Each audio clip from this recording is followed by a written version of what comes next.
Hello guys, आज का हमारा नेक्स्ट टॉपिक है सोलर कलेक्टर्स। हम लोगों ने सोलर एनर्जी पढ़ लिया था। अब नेक्स्ट टॉपिक हम लोग पढ़ेंगे सोलर कलेक्टर्स। ये भी उसी का ही फर्दर एक टॉपिक है सोलर एनर्जी का। तो इसकी डेफिनेशन हम पहले देख लेते हैं। Solar collector is a device that converts sunlight into heat और इलेक्ट्रिसिटी। सोलर कलेक्टर एक डिवाइस है जो कि सनलाइट को कन्वर्ट किस में करती है, हीट में और इलेक्ट्रिसिटी में।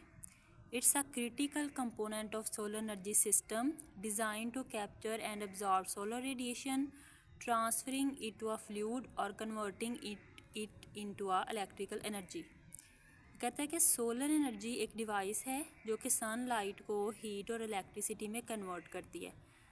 सोलर एनर्जी को जो ये सोलर कलेक्टर्स हैं, इनको डिज़ाइन ही इस तरह से किया जाता है कि जो कि एब्जॉर्ब रेडिएशन जो होती हैं, सोलर रेडिएशंस, उसको कैप्चर कर लेता है और एब्जॉर्ब भी कर लेता है।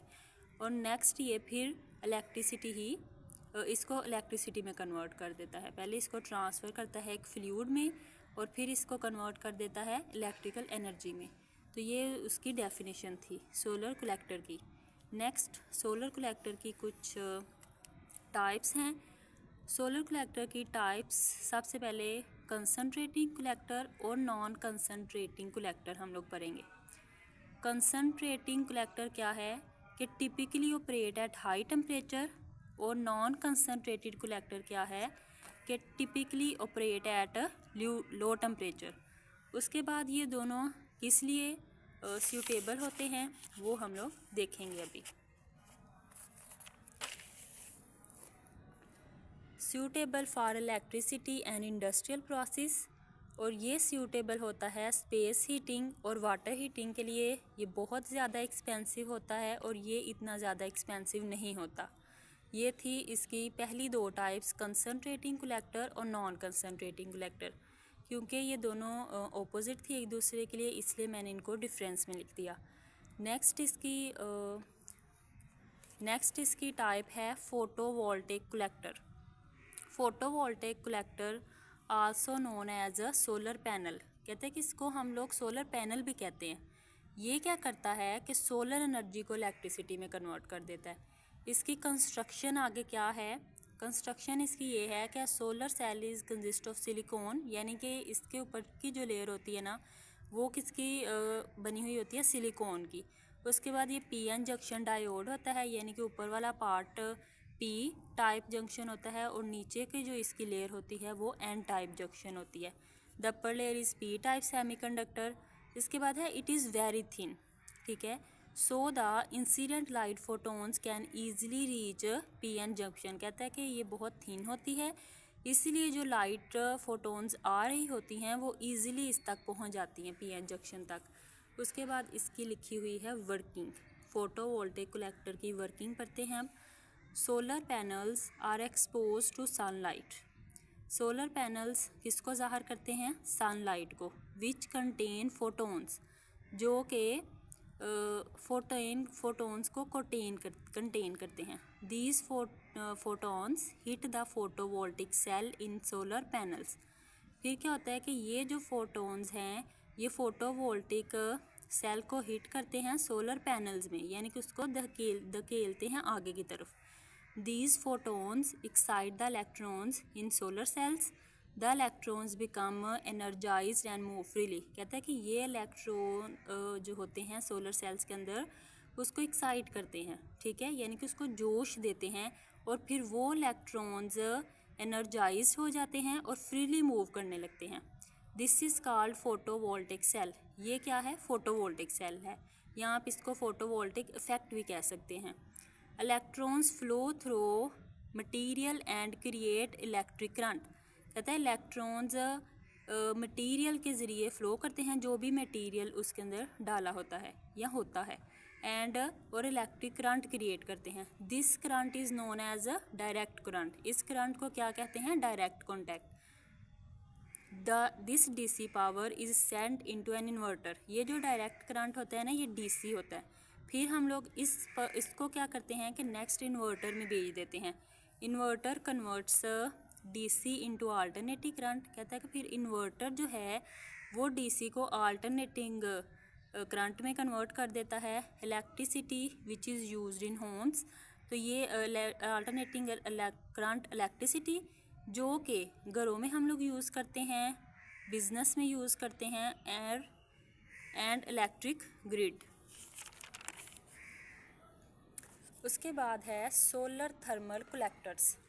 सोलर थर्मल कलेक्टर्स क्या है कि solar thermal collector is a device that converts solar energy into heat, जो कि सोलर एनर्जी को हीट में कन्वर्ट करता है। ये एक ऐसी डिवाइस है जो कहाँ कहाँ यूज़ होती है, which can be used in various application such as water heating and space heating. अब इसकी टाइप्स हैं, सोलर थर्मल कलेक्टर्स की टाइप्स हैं। सबसे पहली टाइप है फ्लैट प्लेट कलेक्टर।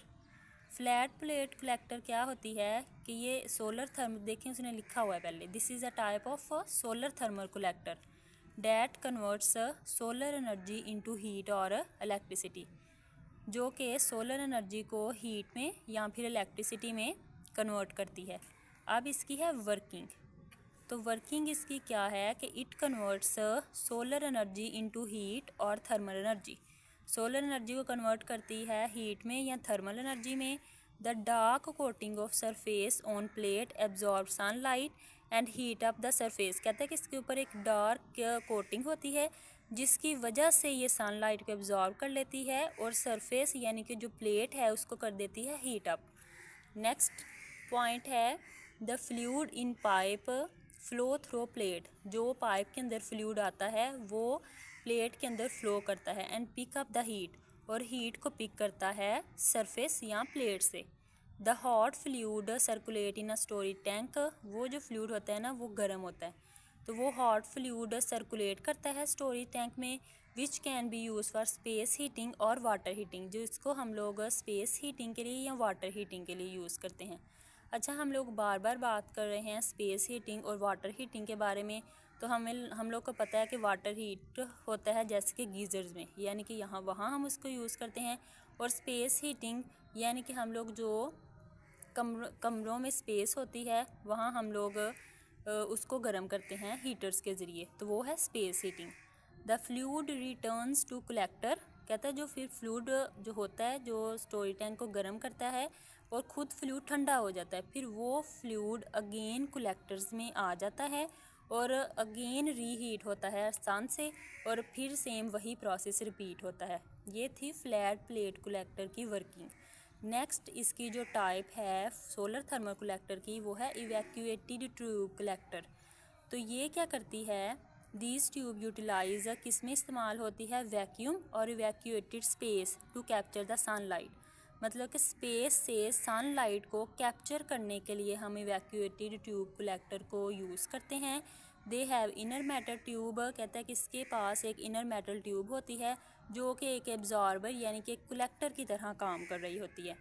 नेक्स्ट इसकी वर्किंग है कि sunlight enter in evacuated tube, sunlight इस ट्यूब में दाखिल होती है किसके ज़रिए, थ्रू ट्रांसपेरेंट आउटर लेयर, इसकी आउटर लेयर के ज़रिए, इसके आउटर लेयर के ज़रिए सनलाइट इसके अंदर आती है। उसके बाद क्या है कि the inner layer coated with selective absorber, जो इनर लेयर है वो सिलेक्टिव एब्जॉर्बर, हम लोगों ने एक सिलेक्ट किया होता है एब्जॉर्बर जिससे हम लोग उसकी इनर लेयर को कोट करते हैं, विच absorb solar radiation and convert into heat. This heat, ये जो हीट प्रोड्यूस हुई ये हीट ट्रांसफ़र हो जाती है फ्लूइड को और अगेन फ्लूइड को गर्म कर देती है। ठीक है, फ्लूइड गर्म हो जाता है और ट्यूब के अंदर बहने लगता है। This enter in a storage tank, फिर ये गर्म फ्लूइड स्टोरेज कलेक्टर या टैंक के अंदर जाता है और फिर हम लोग इसको मुख्तलिफ इस्तेमालात इसके ज़रिए करते हैं। ज़ाहिर सोलर कलेक्टर्स हैं, हम लोग सोलर एनर्जी को कलेक्ट कर रहे हैं तो हम लोग उस एनर्जी को फिर मुख्तलिफ अपने मकासद के लिए यूज़ करते हैं। उसके बाद इसकी नेक्स्ट टाइप है पैराबोलिक थ्रू कलेक्टर, तीसरी टाइप है ये इसकी सोलर थर्मल कलेक्टर की। Parabolic through collector is a type of solar collector, ये भी सोलर कलेक्टर की through collector is a type of solar thermal collector. ठीक है, ये टाइप है सोलर थर्मल कलेक्टर की।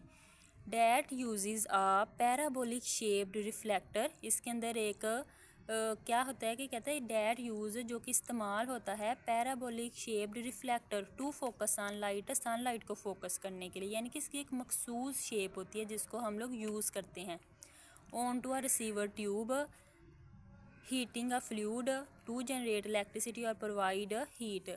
सब में हम लोगों ने देखा कि सारी जितनी भी हम लोगों ने evacuated tube collector, flat plate collector और पैराबोलिक थ्रू कलेक्टर, इस सब की वर्किंग में हम लोग फ्लूइड को गर्म कर रहे थे, स्टोरेज टैंक में डाल रहे थे और इलेक्ट्रिसिटी को प्रोड्यूस कर रहे थे या हीट को प्रोड्यूस कर रहे थे एज एनर्जी।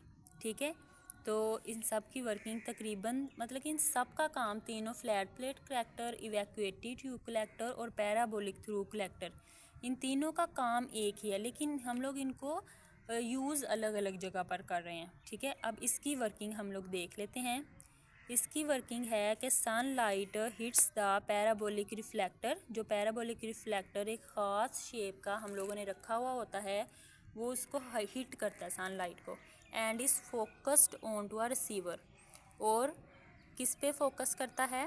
रिसीवर पे, रिसीवर ट्यूब पे, located at the focus point of the parabola, जो कि कहाँ पे फिर हमें नज़र आता है, जो फोकस पॉइंट हम लोगों ने रखा हुआ होता है उस कलेक्टर पर। ठीक है, वहाँ हमें ये नज़र आता है। The receiver absorb the sunlight and heating the fluid inside. फिर हीट कर देता है इसको, फ्लूइड को, अगेन सनलाइट को एब्जॉर्ब करता है ये रिसीवर और फ्लूइड को गर्म कर देता है। फिर द फ्लूइड यानी कि जो ऑयल है या वाटर है वो fluid inside receiver tube heated at high temperature up to 400 degree Celsius. वो कितने डिग्री सेल्सियस पे हीट होता है, कितने टेम्परेचर पर? 400 डिग्री सेल्सियस पर। The heated fluid circulates through a heat exchange और स्टोरेज टैंक। ये फिर जो हीटेड फ्लूइड होता है, गर्म जो फ्लूइड है जो कि ऑयल है या वाटर है, वो स्टोरेज टैंक में सर्कुलेट करता है। The heat fluid transfer its heat to power generation. ये अपनी हीट पावर जनरेशन में ट्रांसफ़र कर देता है पावर जनरेशन सिस्टम में। The heated fluid generates steam. कहता है कि इसमें क्या होता है पैराबोलिक थ्रू कलेक्टर में, इसमें बेसिकली जो गर्म फ्लूइड होता है ना, वो स्टोरेज टैंक में आता है। फिर स्टोरेज टैंक जो है वो इसको कर देता है पावर जनरेशन सिस्टम में। पावर जनरेशन सिस्टम में वो इसको क्यों ट्रांसफ़र करता है? ताकि इससे स्टीम प्रोड्यूस हो। हम लोग बेसिकली इसके टरबाइन को स्टीम के ज़रिए ही चलाते हैं और फिर ये टरबाइन पर क्या प्रोड्यूस करता है? इलेक्ट्रिसिटी। अब मैं इनकी आप लोगों को डायग्राम्स दिखा देती हूँ। डायग्राम्स में भी सेम वैसे ही है जैसे मैंने आपको इसकी वर्किंग समझाई। ये फोटोवोल्टेक कलेक्टर की है, ये फ्लैट प्लेट कलेक्टर की है डायग्राम। नेक्स्ट ये इवैक्यूएटेड ट्यूब कलेक्टर की डायग्राम है और नीचे ये है पैराबोलिक थ्रू कलेक्टर। आप लोग ये देख लीजिए कि पैराबोलिक किस तरह की शेप होती है। ये डायग्राम में आप लोगों को ईज़िली नज़र आ रहा होगा। ठीक है, तो ये एक आसान टॉपिक था सोलर ट्यूब कलेक्टर भी। इसमें हम लोगों ने काफ़ी चीज़ों को डिस्कस किया। ठीक है, वैसे तो सोलर कलेक्टर खुद एक लॉन्ग टॉपिक है, लेकिन इसके अंदर हम लोगों ने मज़ीद भी कुछ टॉपिक्स को पढ़ा, कुछ टॉपिक को हम लोगों ने डिस्कस किया। तो वो भी अगर आप लोगों के पास एक एक एज आते हैं लॉन्ग क्वेश्चन की तरह, तो आप लोग इनको सेपरेटली भी डिस्कस कर सकते हो। और अगर आप इतना लंबा सोलर कलेक्टर नहीं लिखना चाह रहे तो आप इसकी डेफिनेशन से भी काम चला सकते हैं। ठीक है, सोलर थर्मल कलेक्टर, फिर उसकी टाइप्स हैं flat plate collector, evacuated tube collector, बहुत डिटेल में मैंने इनको समझाया आपको। ठीक है, नेक्स्ट इवैक्यूएटेड ट्यूब कलेक्टर और उसके बाद है पैराबोलिक थ्रू कलेक्टर, उसकी वर्किंग है, ये पूरा आप देख लें। ठीक है, उसके बाद हमारे पास आ जाती हैं इनकी डायग्राम्स। ये पूरा टॉपिक था। पहले मैंने यही सोचा कि मैं आप लोगों को ये टॉपिक जो है ये डायग्राम से ही समझा दूंगी। सारा डायग्राम बना लेती हूँ, जैसे मैं समझाऊंगी वैसे आप एज इट इज़ नोट्स बना लेंगे। लेकिन फिर मैंने कहा कि सोचा कि स्टूडेंट्स कंफ्यूज हो जाएंगे शायद इसमें, तो फिर इसलिए मैंने वो पूरा डिटेल में टॉपिक को लिखा और आप लोगों को भरपूर तरीके से इस टॉपिक को समझाने की कोशिश की है। आई होप कि आप लोगों को ये लेक्चर बहुत अच्छा लगा होगा, और अगर अच्छा लगा है तो फिर लाइक कीजिएगा और सब्सक्राइब कीजिएगा और मुझे दुआओं में याद रखिएगा।